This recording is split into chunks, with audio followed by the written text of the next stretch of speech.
What's happening, racing fans? Welcome back to episode 3 of the Countdown to Cheltenham series, brought to you in association with betting.co.uk. I'm Ginger Joe, and I'm back once again with Joe from JM Racing. And this week, we're actually going to take a brief look at the 4 main races for the Cheltenham Festival. We're going to look at the Champion Hurdle, the Champion Chase, the Stayers, and the Gold Cup. Because to be honest, they're 4 races that we haven't really touched on. And I know there's been plenty of podcasts out there, plenty of action, plenty of talks about what's going on in these races, but we haven't given you our thoughts yet. So we'll run through those and then bring you an Ante-Post selection at the end of the show. But first of all, Joe, how's things? How you been? And how you been? What's the punting like? Last time you spoke, you had a 50-1 winner put up on your channel, so can't be too bad. Still living it large after that. I'm never going to top that again, but it's a Friday night. I've got my Tropical Blast in hand. We're talking about Cheltenham. Life couldn't be any better. Absolutely. So what we're going to do, Joe, we'll get straight on with it today because we have left the 4 big races quite late. We've got less than 8 weeks to go now. The markets aren't going to change too much more, but we've got some really interesting races as we know. We might as well kick it off, then, Joe, with the Champion Hurdle. We're one of the shortest price favourites. In fact, we've got the shortest price favourite at the Cheltenham Festival. Constitution Hill is available at 1-3. We've got State Man at 9-2, Honeysuckle at 8-1, Vauban at 9-1, who did some heroics for you last year, Joe. And I don't think we really need to touch on any of the rest in this race. Now, obviously, we know Constitution Hill is a bit of a beast, and we don't quite know how this lineup's going to pan out yet until the Irish Champion Hurdle has been finished at the Dublin Racing Festival, where we have State Man as the 5-4 favourite. But Constitution Hill, Joe, for the obvious reasons, he's the right favourite, isn't he? Yeah, I mean, you can't just describe how good he is. He's almost not a horse. He's just an absolute freak. And I can't believe, I think he was in the same camp, but I thought he wasn't going to win the Supreme. And that was probably one of the worst punting decisions I've ever made. And I hold my hands up. But since then, he's just gone to another level. He put John Bon out the water in the Supreme, and then he stepped up into open company. And Epatante, who is a very good mare, she's won a Champion Hurdle, and she hasn't even been able to lay a glove on Constitution Hill. He's so impressive. And there's really, if he turns up, he doesn't get beaten. I'd say that pretty confidently. The price does suggest that at 1-3 in the market, but I've seen absolutely nothing to think that he's going to get beaten. It's just so hard to fault. And it's even so hard. He looks that good. It's that hard to weigh up because nothing's even come up beside him yet. I would be interested to see how he fares with tactics if he comes to the home turn and Honeysuckle kicks, if she gets there in the same form as last year. But I'm still interested in the likes of State Man. He does interest me. He's shown some gears. He's won the Morgiana and the Matheson now, and he's done it easily. He's got a pretty decent cruising speed, so I am interested to see how Constitution will react with a turn of foot once he has a decent horse up against him. Like you said, Epatante is good, but they even knew at home that Constitution Hill was better. And like you said, Joe, I was absolutely with you. I didn't think he was going to be the Supreme winner last year, but he's gone from strength to strength. He just looks like he's almost bomb-proof, doesn't he? But what do you think of State Man then? Because I honestly believe he's going to give him a race. I'm not saying he's going to beat Constitution Hill, but I think in any ordinary year, he would be a very strong favourite based on what we've seen from him. And obviously, he comes from the Willie Mullins camp. I mean, what have you got to say about State Man's chances, at least, Joe, for the champion? Yeah, I think Constitution Hill will be given a race in the Champion Hurdle. I'm not sure if it's going to be State Man, because even looking at the prices for the Irish Champion Hurdle, he's even money. Honeysuckle and Vauban are bigger prices, which I think Honeysuckle's a better horse than State Man. I'll say that now. If them two was in a match race, I'd bet on Honeysuckle every day of the week at even money. So I do think Honeysuckle is better than State Man. And even though State Man beat Vauban last time, Vauban was coming back from a long break off the track, and it was one of them races where Willie Mullins, he knew where the horses were going to finish. Vauban was clearly instructed, give State Man an uncontested lead out in front, and then just try close up. And he wasn't beaten too far. He's still young. I think Vauban will be better in a year or two than State Man. Whether he'll be better than State Man in just another 1 or 2 runs, that's another question. But I think State Man probably is a little bit false price in the market at the minute. I think Vauban's better than State Man, and I do think Honeysuckle is way better than State Man as well. That makes sense. I haven't really thought of that when you said State Man's price is a little bit false, because I guess he's just beaten the same horses so far, hasn't he? And again, I'm just going on potential where I think he would be good, but I think we both agree that at this point, likeliest winner is going to be Constitution Hill, right? Just about, It's yes. just about. All right. Okay. Well, let's go swiftly on then, Joe, to the champion chase. Now, obviously, the Clarence House has been moved to Trials Day next week at Cheltenham. But for now, the champion chase betting, we've got Energumene at 8 to 11. We've got Edwardstone at 11 to 4. Blue Lord, the horse, that's turning into quite a decent 2-mile chaser himself at 6 to 1. And then 20 to 1 for Grenadine. But let's go straight into the match then, Joe. Energumene, Edwardstone. Kick me off. What camp are you in? Yeah, I think the price does suggest Energumene is a better horse, and I'd have to agree. I think they're both kind of solid horses. They'll jump well, they'll travel well, they'll quicken. But I think Energumene maybe just has a little more natural talent than Edwardstone. I think Edwardstone was very impressive on his penultimate start. Then obviously unseated. I think there must have been something wrong that day, because even his jumps before he unseated, he wasn't jumping fluently. He was held up, and he was just he didn't get a clear jump at his fences, and he was a little bit jumping out to his left, jumping out to his right. That wasn't that impressive at all. Even when he was unseated, I thought he was going to get beaten just because he wasn't travelling that well either. So that was a concern. That performance wasn't too long ago, so that would be a concern. I think Energumene is kind of bulletproof. He got beaten by Shishkin last year at Ascot, but I think tactics will be very much different this time. And he was held up in the champion chase when he won, where the race did fall apart. But I think being held up in a race like that, he's got the turn of foot as well. He'll just jump them fences in behind and he'll quicken past everything. And I think Energumene is in a different league to Edwardstone.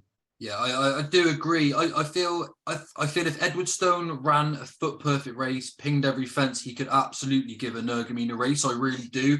But I just can't help but think like you, Energumene's the one that has all of the natural ability. I feel like Energumene could fluff a two and get himself sat back on the bridle and turn a foot up the hill. But I didn't fancy Edwardstone last year. I didn't like that 2-mile form at all, but he's turning out to be a really good horse. Obviously, he went and won really well at Sandown. And then, of course, Blue Lord's turned out to be quite a nice horse as well. A little bit difficult to weigh up and probably not quite in the same class as Energumene. But if anything goes wrong with the favourite, I mean, Edwardstone's got another problem in his hand with Blue Lord, who I know he's beat already, but he looks like a slightly improved horse from last year and probably one that's going to come on yet again. Would you give Blue Lord a chance? I mean, I'd probably prefer him in the Ryanair regardless. I know we're both keen to take on Allaho, not knowing quite how he is at the moment. And although he may look a bit silly, I'd like Blue Lord in the Ryanair, but I do think he's turned into a good 2-mile chaser anyway. And he's quite a decent second string, Joe. How far back does he finish if he doesn't beat either of the front pair?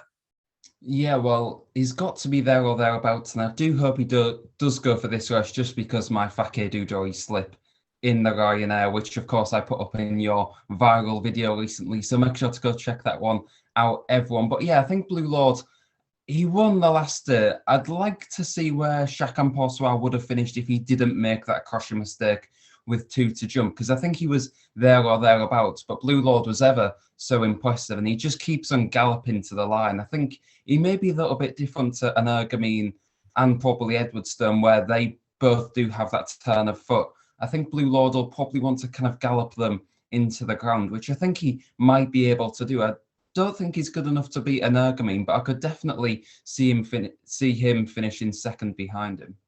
Certainly makes it a little bit more interesting, doesn't he? And then, Joe, out of Energumene, so you're Energumene at the moment. I want to side with Edwardstone, but I do still feel Energumene's going to get the job done. Any love for Grenadine? Not really. I mean, you can often get drawn into Paul Nicholls' comments, because you probably can a little bit more this season, because he's been the best English trainer this season without a shadow of a doubt. The amount of winners he's had at the top level as well, but he was fairly beaten miles behind Edwardstone in the Tingle Creek, and you thought that was the race. If he was ever going to win another Grade 1, that one would be it. He's kind of been targeted for the earlier season Grade 1. So you think if he was going to beat Edwardstone, that would have been the day. He was well beaten at the end of the day, and if he arrives to this fresh, we'll probably see him to the best of his ability, but the best of his ability will not be good enough compared to these horses. Okay, Joe. So moving on to the stayers then. Now, this is a race the market keeps chopping and changing. Paisley Park was no chance at the beginning of the season. Now we're all tipping him up. Now, Florian Porter's looking doubtful. Blazing Carl's also looking doubtful. And Home by the Lee has now jumped into the favourite spot. He's now 4-1, which I do think is a little bit too short in the market, Joe, even though he's won at Navan and Leopardstown. But he is the one that is still going the right way. Do you think he is the right favourite at this point? I know the market's starting to look like a bit of a puzzle, but he's actually become quite a clear favourite at 4-1, hasn't he?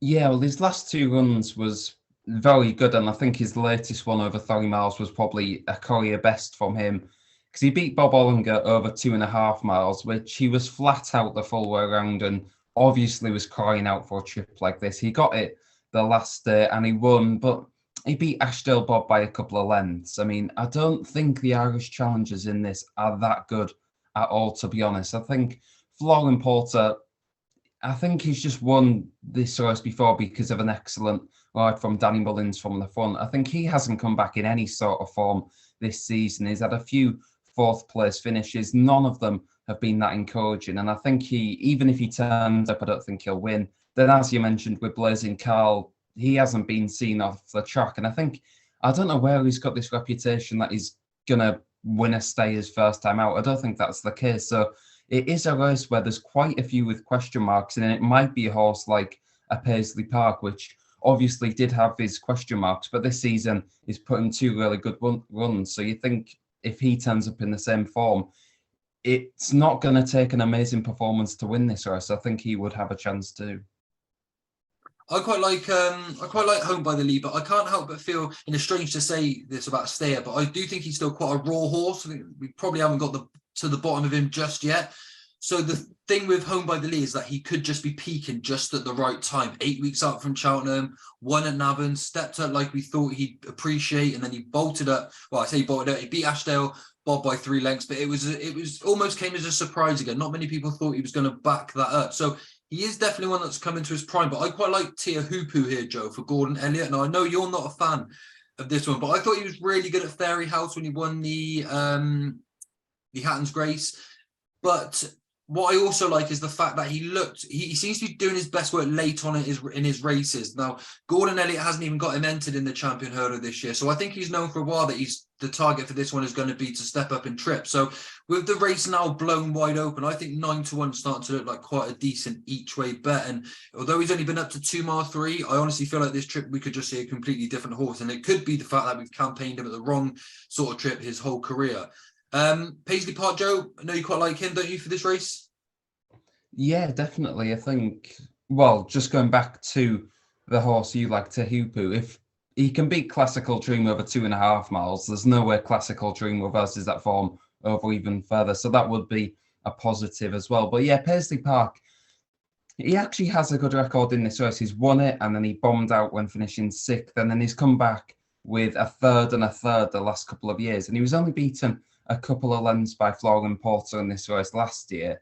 And you just think he's coming back into this revitalised. I'm not sure how, because he's getting older. He is an 11-year-old, but it was a very good comeback at Newbury. And then the cards were stacked against him at Kempton. The track wouldn't have suited him at all. But then he won going away, beat Goshen, beat Champ, and there was some good horses in behind as well. So that form to win that race where everything was against him was not up there with a career best, but it wasn't far from it. I think back at Cheltenham, he knows how to win around here.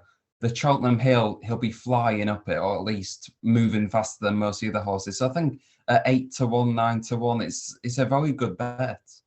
You can still get 10-1 actually, so double figure price there, Joe. That's a big call as well. Interesting race, Joe, as well, without Florian Porter being there. Well, I don't think he's going to turn up 50-50, as we know, usually means they're not going to turn up.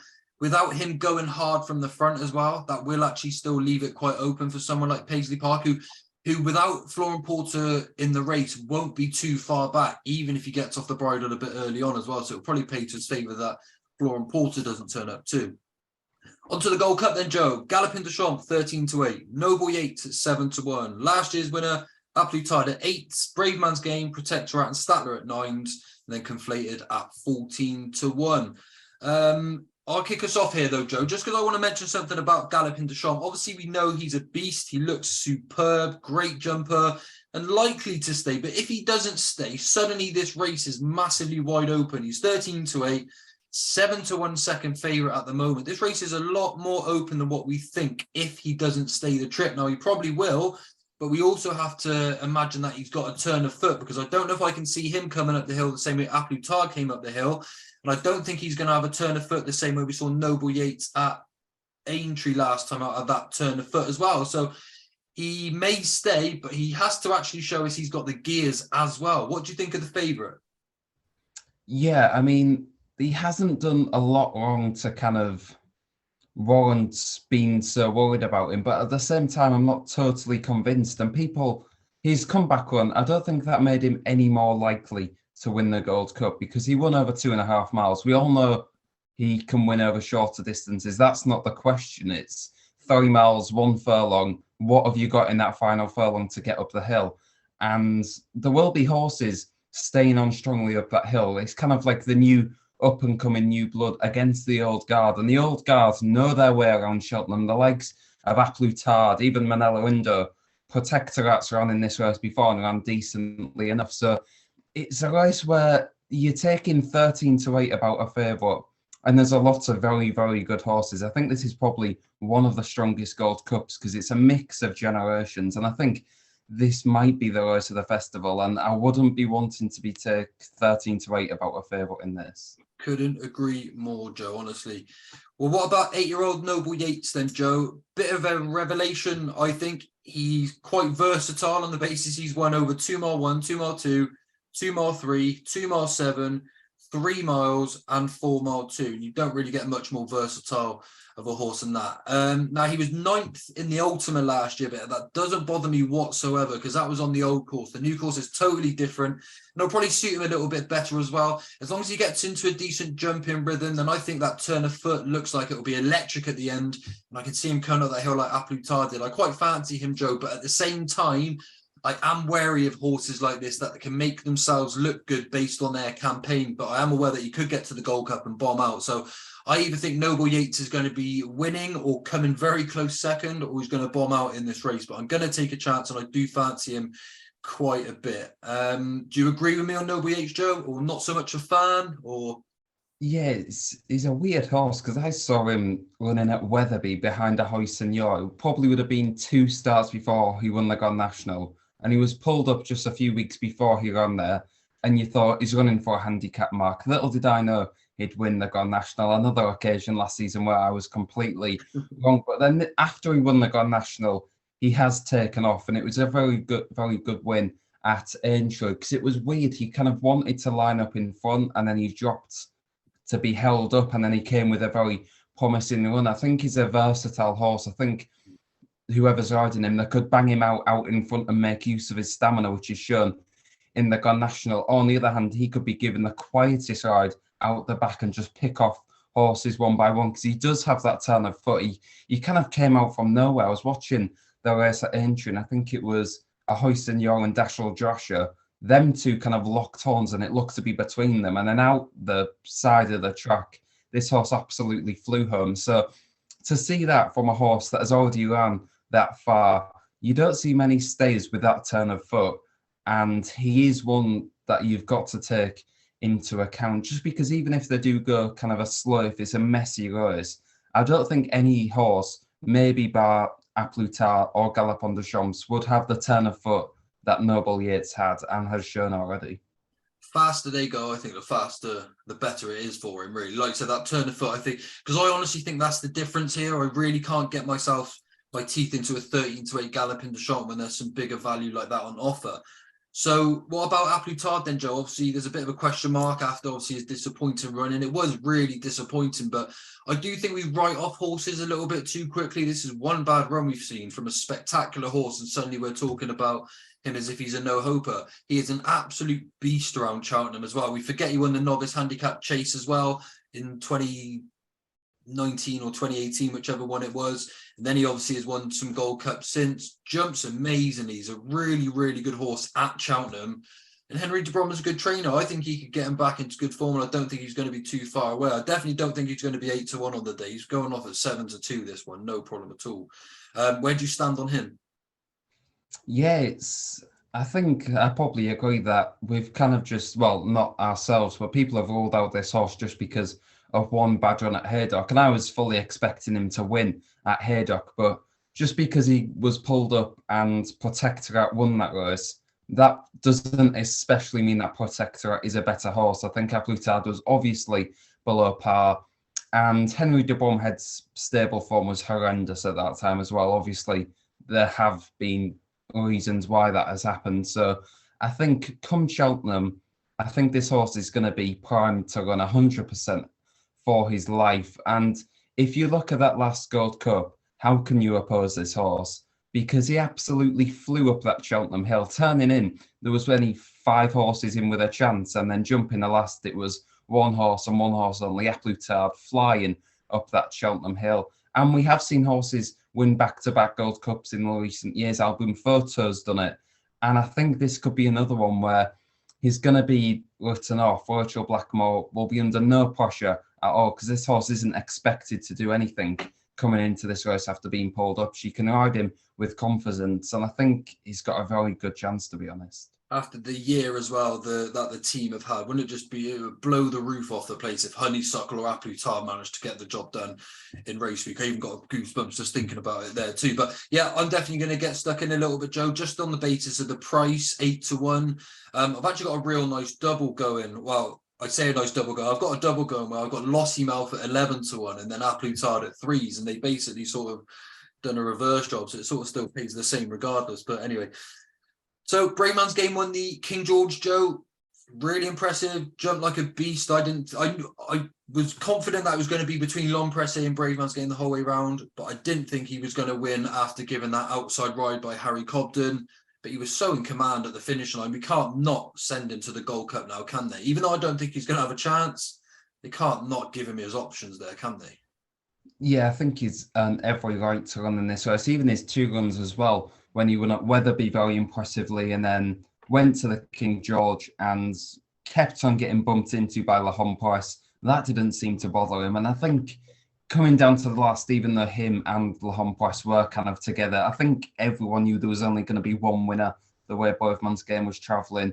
And I think after the race, Harry Cobden, because before there was kind of saying he's not a Gold Cup horse, he's not a Gold Cup horse, playing down the expectations. But afterwards they said, if we freshen him up, which they are going to do, they're going to go straight to the Gold Cup.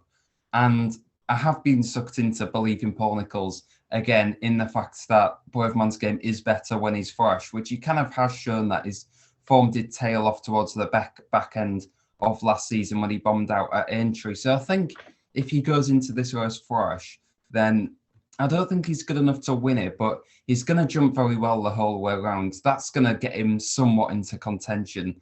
And is he a horse that's going to win it? No. Could he finish 3rd or 4th? I think he'd have every chance of sneaking into a place. Don't get sucked in, Joe. Paul knows he's not a Gold Cup horse. What about Protectorat then, who won the Betfair Chase? He was rather impressive, but I can't help but think he's going to be one of these horses that finishes 2nd, 3rd, 2nd, and just picks up some good races, like the Betfair Chase, of course. But I can't see him winning a Gold Cup. I just can't see his name on that Gold Cup, even though it's been a really good year so far for Dan and Harry Skelton. But I think he's got a little bit to find with these, even though he's clearly in good form and probably going to come here with a chance, but he's not at the top of my list. Is fair sort of option around options? If the ground got very soft, I think he'd come into play. But I just think, obviously, he was given a very good ride and at Haydock, and obviously the market leader, A Plus Tard, underperformed. He beat Eldorado Alan by 11 lengths, which he won it easily enough in the end, but I just don't think he's of the calibre to win this race. Of course, he ran in it last year and he was beaten, 16, 17 lengths by A Plus Tard. If A Plus Tard turns up in the same form and Protectorat does, I don't think Protectorat has got too much better than last year. I think he was just beat some rivals that didn't go through the soft ground at Haydock as well as he did. So unless it gets soft, I think he'll be finishing out the back, to be honest. I think Haydock quite suits him as well, whereas Cheltenham, I'm not necessarily so sure, even though he's got sort of like the form here as well. What about Statler, Joe? I was quite warm on his chances, and I know he got beaten at Tremor, and we've all been looking at his tactics and saying, okay, and he maybe should have gone out in front a little bit earlier as well. But I quite fancied him when he was 16-1 for the race, but that actually put me off his chances for this race a little bit. I know Manella Indo's a good horse, but I don't think he's going to have the gears as well to beat some of these horses, the likes of the Noble Yates and Aputard, like we've mentioned. What do you think? Yeah, I was very disappointed by Statler getting beaten, and heading into the race, I did back Manila Indo because he's got the form, he's been there, he's done it, and I think Statler, up and coming, of course, he was impressive towards the back end of last season, but I think he was given a very bad ride that day. He was sat on way too long. He's not a horse that'll quicken, he's a horse that'll gallop. So I think Rachel Blackmore stole the race on Manila Indo. Statler probably is the better horse. And I think a track like Cheltenham will suit him more, just more of a galloping track. Tremor was a little bit too fast and right-handed and a little bit too sharp for him. But it's just a horse where, as he said, Noble Yates, he's going to quicken and he's going to go. And Statler's going to be under the pump. And I can't see a response where if the leaders in front stop, then he might gallop and get close to them. But there's no way Statler's going to win a Gold Cup, surely. Yeah, I put myself off as well. Good job as I was close to putting them up in our channel a few weeks ago, but good job I held off on that one for sure. Conflated, do you give him much of a chance, Joe? I think he's a really good horse, but I think he's got Ryanair written all over him, but he's going to come to the Gold Cup, isn't he, for Gordo? He's one I can't really quite put my finger on, to be honest with you. So any comments on Conflated, welcome, to be honest with you. Yeah, I can't add a lot more, to be honest. I think this is probably Gordon Elliott's only possible runner in the race, which is why he's probably been shoehorned into being a Gold Cup horse. I don't think he wants the trip. Of course, he did win the last over an extended 3 miles, but he beat Kenboy, who's hardly a world beater. I think probably back to 2.5. He probably wants somewhere between 2.5 and 3 miles, like a 2 mile, 6 furlong race, which obviously you don't get at Cheltenham, or you don't really get anywhere at the top level. So he's kind of annoying horse because he's got so much talent, but there's never going to be the perfect race for him. This definitely isn't the perfect race for him. I don't think he'd have much of a chance. So at this point, who is your winner? If I gave you a £50 free bet now, who's the money going on? Aputard. Awesome. I think I'd say Noble Yates, but I'd be gutted then if Aputard went and won. But it's between the two for me as well. Yeah, you sound very confident about that. Yeah, well, you can tell by the pause, couldn't you? All right then, Joe. Well, we shall move on then to the Ante-Post selections now. Now it's getting more and more difficult week by week, but we've actually got some beauties already in the book, to be honest with you. So anyone who's been following our tips, like last year, will be in a seriously strong position heading into the festival, regardless of what happens, even though last year we were struck by injury with a couple of weeks to go. But for now, we're in a really good position, and I actually know what Joe's putting up this week. He knows what I'm putting up this week. And Joe, I'm going to let you go first. What's the goal for us this week? Yes, it's going to come in the Stays hurdle. But first, Fakir Dudori is running on the weekend, so the Roynet slip will be tested.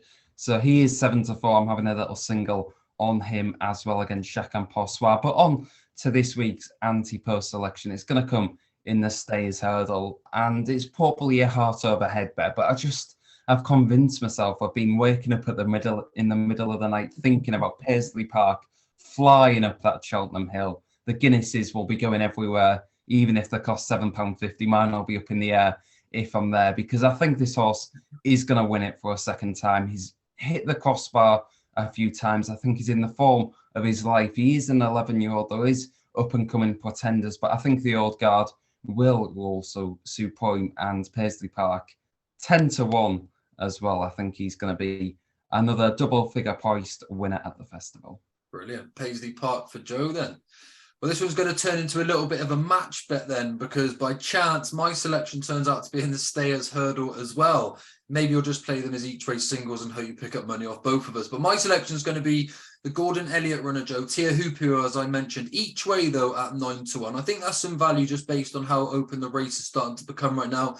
And I think he's going to shorten up come the day. But he's generally been campaigned over 2 miles. He won 3 times over 2 miles.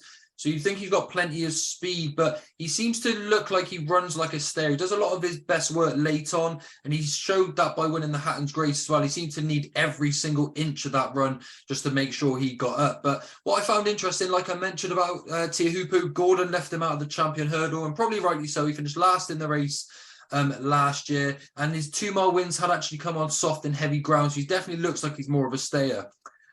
His best effort to date was that win in the Hatton's Grace over 2-mile 3, and I know he's going to obviously need to handle quite a step up in trip to win the stayers, but I think he's the one in an open race that's starting to look like he's some value at 9-1.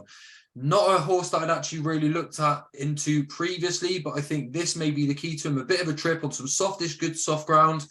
Each way at 9-1, Teahupoo is going to be the bet for me as well. So 2 in the stayers then, Joe. That's the first. We don't usually sort of clash with races, but hopefully if someone can play each way maybe on both of them and pick up a few pennies on both of them. But there's not much racing on this weekend, Joe. What's on the agenda? Not too sure at the moment if even Haydock's going to be on. So what are the plans? Well, I'll be hoping Haydock is on just because for the people watching this, there is a nice little form link between Wishing and Hoping, my 50-1 nap, which won 2 weeks ago. The horse that finished a few lengths in front of him, Empire Steel, is running in the 240 at Haydock, 7-2 in the market. So just finishing the video with maybe another winner lined up, Empire Steel in the 240. Hopefully Haydock does go ahead. I'd love to see Epatante win, and who knows where she'd go, whether it be the Champion Hurdle or the Mares Hurdle, but I'd love to see her win an Empire Steel as well. So hopefully we can salvage some decent enough action from some pretty frosty conditions. Certainly not a lot going on, but I'll take that as well, Joe. The one I quite like this weekend, I think, is Chasing Fire for Ollie Murphy. He looks like he could be quite a decent horse. Seems to leave like quite a lot out there on the track, but he's improving and still won all of his 3 starts to date. I think he's about 11-4 at the moment, and that will probably do for me as well. Probably my only bet this weekend, Joe, to be honest. I'm going to have a little bit of a weekend off with this break and give us a chance, a bit of a refresher. With Cheltenham, obviously only 8 weeks to go now. I'm hoping that you are going to come down as well. I'm pretty sure after you've been to the Dublin Racing Festival, you're going to be goosebumping, ready to come down here for March as well. But I'll be out of money. That's what I'll be. I'll be out of money, out of pocket. If Paisley Park wins, I might come down, but I'll have to wait and see. All fakir dudery, anything, Joe, anything. I thought you'd still be clearing up after your 50-1 winner, but bets have got to be paid for somehow, haven't they? So, right, and Joe, thanks for coming on. Everyone, thank you for tuning in again. Please don't forget to subscribe, and please don't forget to subscribe to Joe's channel as well. As I said, he put up a 50-1 winner last week, or was it the week before? One of the other week before, but I'm still living at large, don't you worry. Either way, there was a 50-1 winner for Joe on his channel. I'll put all the details below. Thank you all for watching. Best of luck. See you all real soon.